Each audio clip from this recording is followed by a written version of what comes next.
John, Jeff, you gentlemen are entering the final round of this 3-round competition. Now we're sending you back to your home forge to recreate this iconic weapon from history. That weapon is the messer and by knife. It's gonna be a challenge. Good luck, bladesmiths. We will see you in 4 days. Brother, man.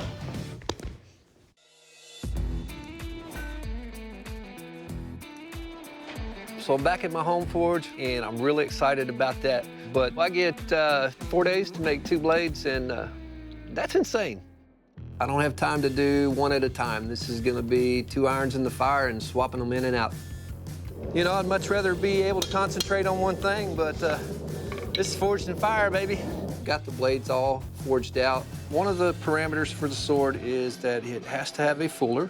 Putting these fullers in is probably the most nerve-wracking part. You can get them too deep, you can get them off-centered. Screwing these fullers up could mean day 1 is starting over tomorrow. Yes, sir, that'll work. I'm finally home. I'm ready to roll.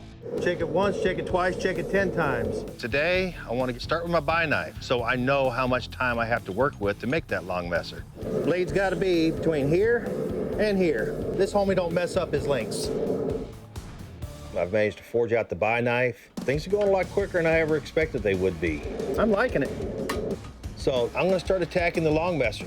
I've never done anything quite that size. Come here, you big monster. It's scaring the bejeebers out of me. Still got my fingers crossed that I've got the length I want. I'm ready to quench 2 quenches, twice the work, twice the worry. Yes, sir. The messer sword is up to temperature, and it's time to quench. Here comes the real test. Please be hard. Yes. Hell yes. This is my baby now, so let me take care of it.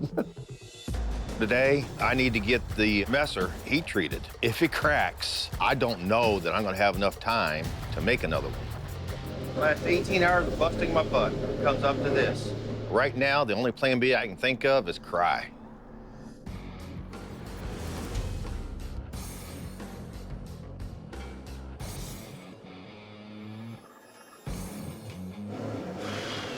It's called the sigh of relief.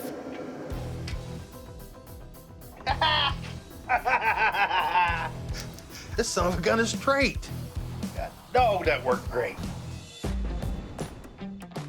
Starting day 4, and I'm a lot more tired than I was day 1. I'm getting the parts together for the messer sword. I'm doing the final fit and grind on them. Dual wield. The thing just makes you feel like a badass when you're holding it. I mean, I have to chop something with it. So to test my messer sword, I do an antler chop. Antler is some tough stuff, and if it survives it should survive anything. Hopefully it doesn't break. I'm getting what I want. I'm still gonna try to get it a little sharper for slicing, but for chopping, man, that's freaking awesome. All right, bladesmiths, this is the pig carcass slice and dice. I will take your weapon and deliver killing blows on this pig carcass. John, you're up first. You ready for this? Let's make some bacon, bud. This is not an easy test to pass. This is where I find out, did I make a sword or a couple pieces of scrap metal?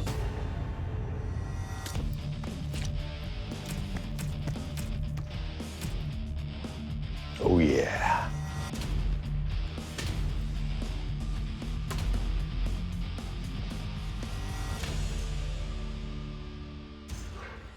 Yes. All right, John, your messer is sharp. It's a little bit forward heavy, but the weight lends itself to chop the pig in half. Now your by knife, razor sharp. Those cuts alone, we're cutting deeply with every move, and overall, sir, it will kill. Oh, yes. All right, Jeff, your turn. You ready? Yes, sir. Let's do this.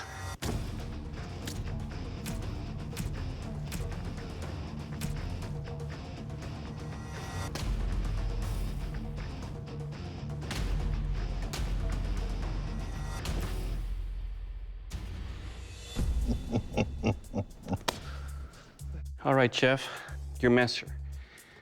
Beautiful balance.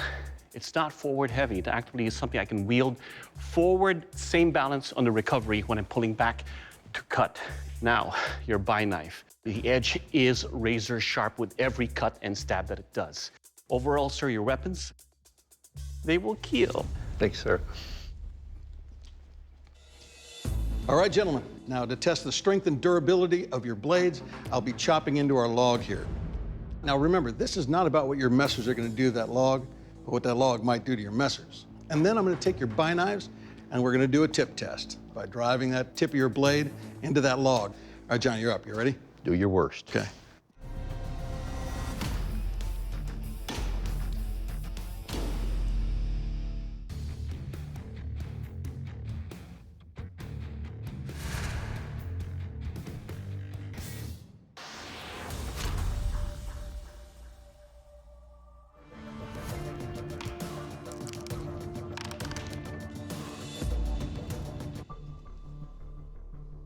All right, John. Well, let's start with your messer.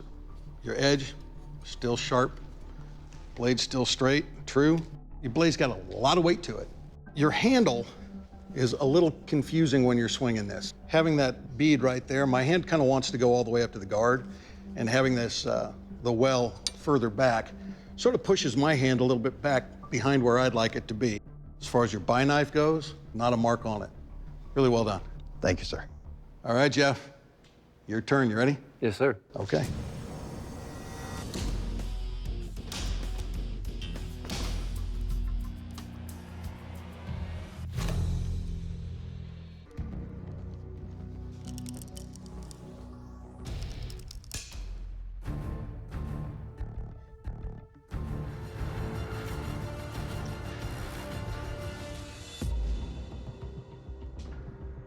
All right, I'm gonna start with your messer. What I really like about this blade is the way you balanced it. Puts all that weight right back in my hand where I want it. Your knife, it's a really pretty piece. It's very comfortable in the hand, but just a little brittle on the tip. But they are both beautiful pieces. Nicely done. Thanks, sir. All right, bladesmiths, the rope slice surprise. Now, unlike the strength test, this is all about what your edge will do to the different materials we have out here. John, you're up first. You ready for this? Please do, sir. Let's do this.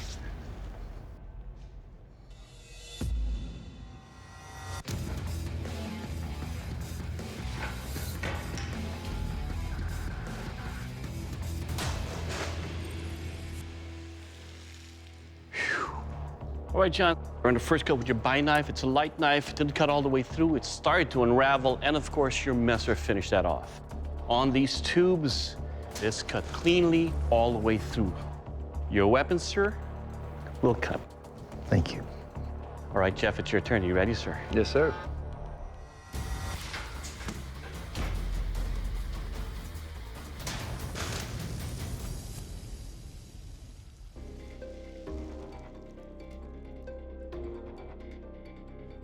All right, Jeff, first up, your buy knife.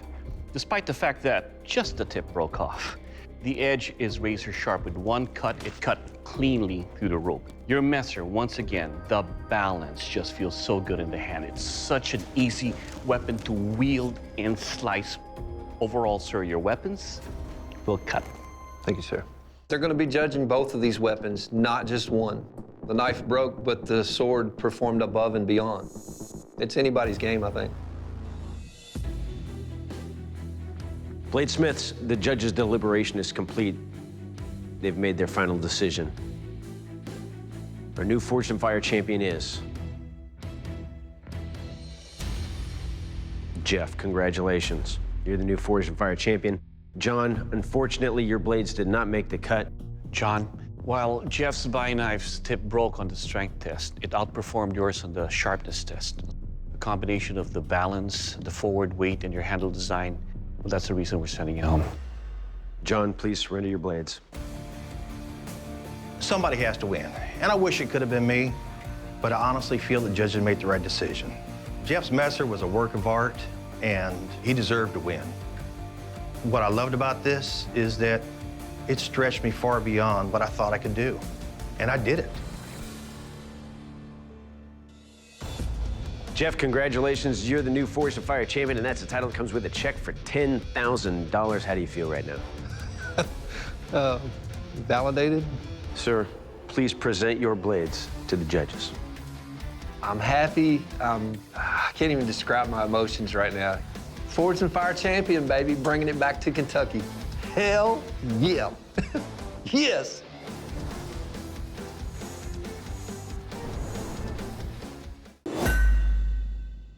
My name is Steve Coster. I enjoy taking whatever I have and making it work. If I was stranded on a desert island and given a spoon to survive with, I would have a 3-story home built in a matter of 6 months. This is a 1986 truck, and it's also where you'll harvest your steel from in this first round of competition. We've already picked the blade for you guys to make, the fully functional friction folder. The friction folder is a blade where, whether the blade is opened or closed, friction maintains that blade's position. Good luck, bladesmiths. Your 3-hour starts now. I know the leaf springs are going to be the main source of material. I've never made a friction folder before. Whoa, hot steel. I haven't even attempted it, but I have read about them and I've seen demonstrations on making them, so I have a pretty good idea what it's going to take. Steve's really moving that tang along. It's starting to take shape.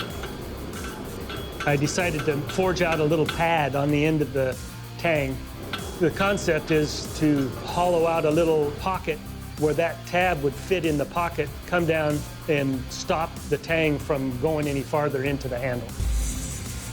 I'm telling you, I'm really impressed with the work that Steve's doing. I'm really trying to draw down as much material on the bevels to get the edge of the blade straight. Steve looks like he's going to go for a quench.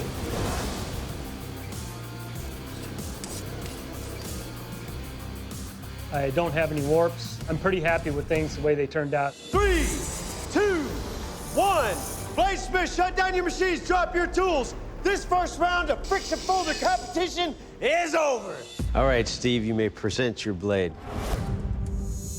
This is the kind of work that we really appreciate from a round one. What I see here, sir, is the design not to fit the parameters, but overall function. Putting that there. One of the biggest issues we've had from previous competitions is that this piece becomes a shank that seems to puncture everybody that holds onto it. You thought about that, and I truly appreciate it. Good job. Thank you very much. Bladesmiths, congratulations. You've made it into the second round of this competition, and now that your blades have been tempered, it's time to turn them into fully functional friction folders by attaching handles to them. Good luck, Bladesmiths. Your 3-hour starts now. I really need to concentrate on the handle. I'm a little confused right now at the geometry of the pinhole. I drilled 3 different holes in different spaces in my handle material, and I can swing the blade and see where it closes and where it opens. I've got everything together, and then I realized that I fully quenched my blade, which means I have a fully hardened blade. And a fully hardened blade can be brittle, and I really don't want my blade to be brittle for the bumper chop. I want it to have a soft back. So I blew back my spine. What Steve's doing is he's really building for the test. That blue backing was really a smart idea. The friction part of it works, opening and closing pretty good. Just the handle is just too fat, so I really need to get it down a little bit. 5, 4, 3, 2, 1. Bladesmiths, shut down your machines, drop your tools. This second round of competition is over. Bladesmiths, welcome to the strength test. To test the strength and durability of your friction folders, I'll be batoning them into this car bumper. Remember, this test is all about what that bumper does to your friction folders and not the other way around. What do you think, Steve? I'm thinking I'm about ready to find out. I'm thinking you are.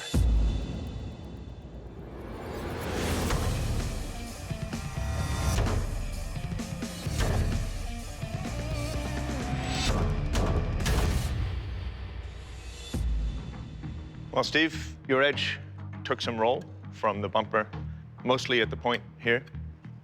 Your handle is comfortable. I like the swell up here near the front. It gives me my hand a place to live. It all held up. It's all one piece. Well done. Thank you very much. This is the sharpness test. The seatbelt strap slice. Now, unlike the strength test, this is all about what the edge of your weapon will do to these seatbelt straps. All right, Steve, it's your turn. You ready? Yeah, I think so.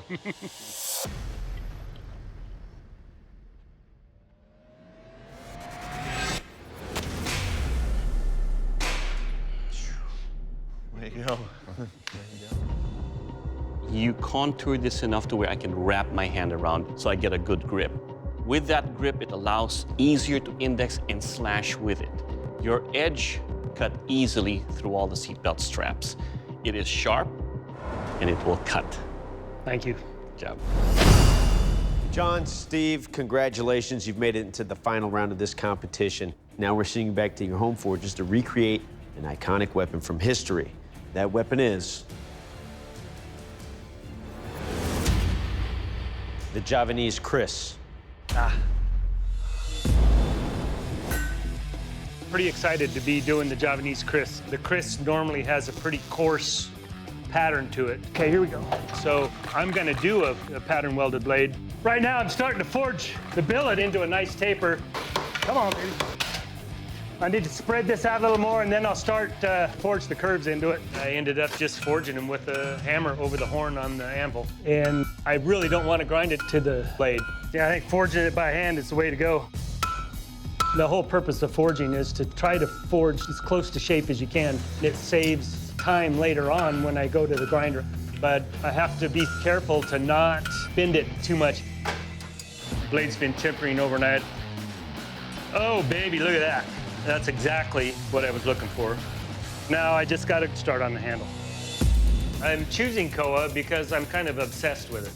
It's just unbelievable the way it looks. Turns my crank, so to speak.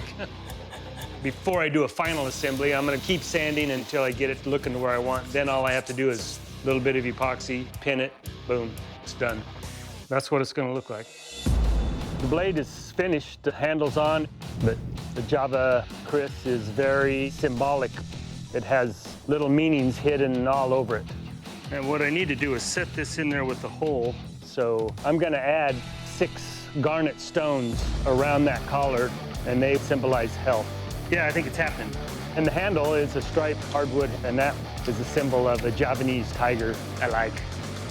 I already have the elephant trunk near the guard, and that provides strength for the blade. I hope it'll win.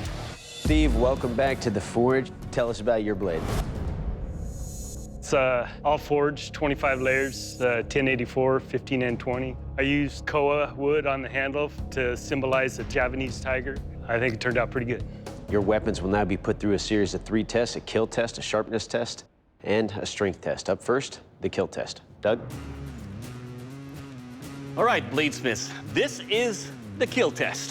To find out what kind of lethal damage your weapon will do, I will take your Krises and deliver slashes and thrusts on this big carcass. All right, Steve, it's your turn. You ready? Yep. Let's do this.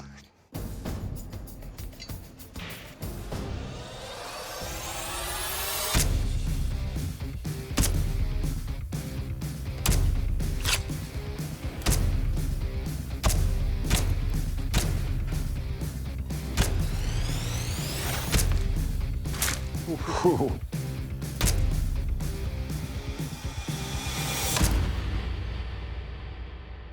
Dude, that's impressive. All right, Steve, let's talk about your Kris here. The balance of this blade is really good. It's done in such a way to where I can really get speed in cutting. And because your angles of the edge over here is almost like an acute edge, it allows to cut deeply into this big carcass. It's light, it's fast, and it's sharp, and it will kill. Thank you very much. Welcome to the strength test. To test the strength and durability as well as the overall construction of your Javanese Kris, I'm going to be stabbing them in and out of these oil drums. Remember, this test is all about what these drums do to your swords and not what your swords do to these drums. Steve, you're up next. You ready? Yep. All right.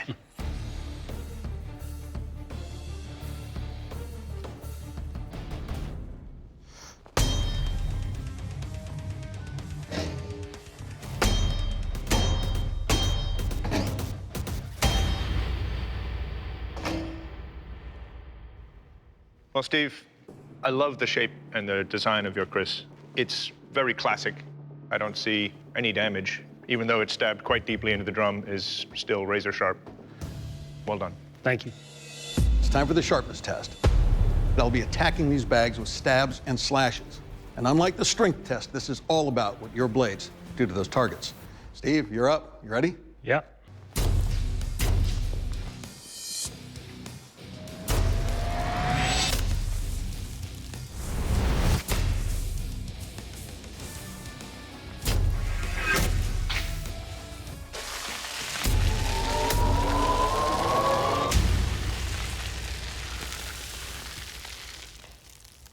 Way to go, buddy.